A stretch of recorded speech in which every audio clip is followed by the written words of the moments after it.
Good morning students. चलिए आज पाठ 11 की रीडिंग को आगे बढ़ाते हैं। हमारा चौथा नियम है स्वाध्याय।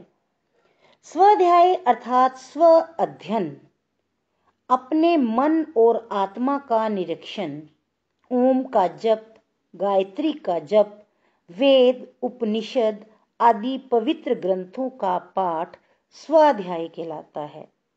उसके साथ ही सदा अपने जीवन की घटनाओं पर दृष्टि रखना कि मैं क्या कर रहा हूँ, क्यों कर रहा हूँ, किधर जा रहा हूँ। जब वेद, उपनिषद, गीता या किसी अन्य पवित्र ग्रंथ को लेकर आप स्वाध्याय करने बैठें तो पूरी श्रद्धा, प्रेम और भक्ति से भरे मन से बैठें।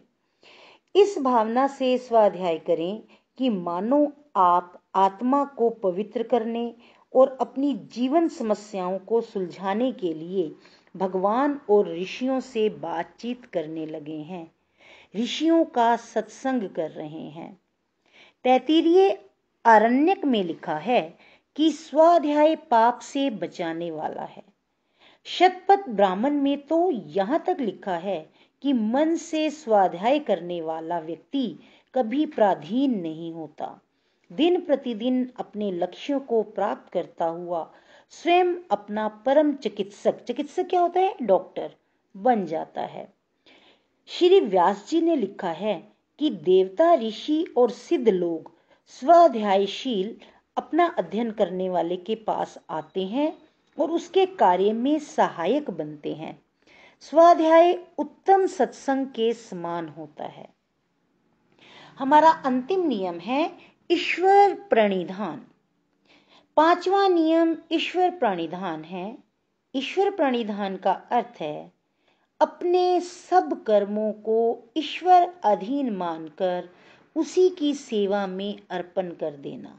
भाव यह है कि जो भी कर्म किए जाएं, फल सहित उनको ईश्वर को अर्पण कर देना।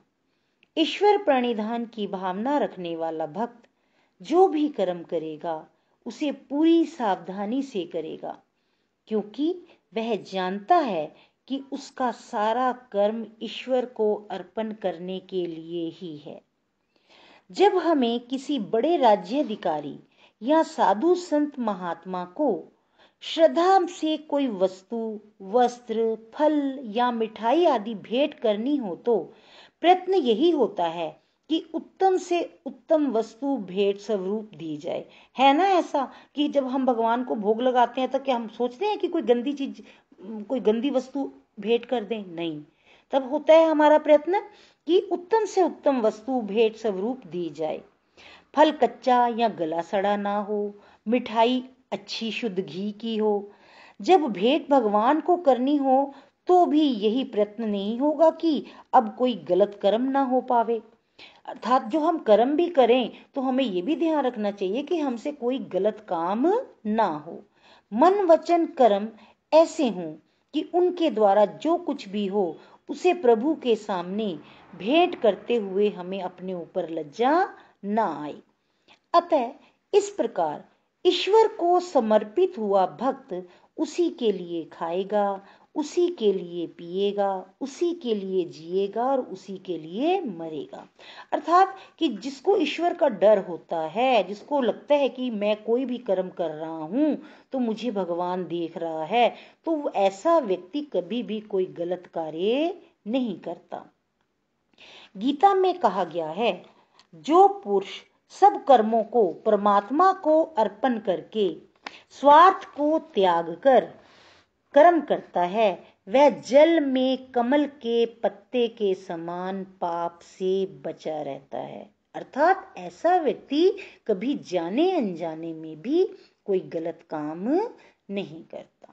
तो आज हमारे ये पांचों नियम पूरे हो गए। इनको आप एक बार फिर दोबारा रीड करो और फिर इसके कल हम प्रश्न उत्तर पर चर्चा करेंगे। Thank you.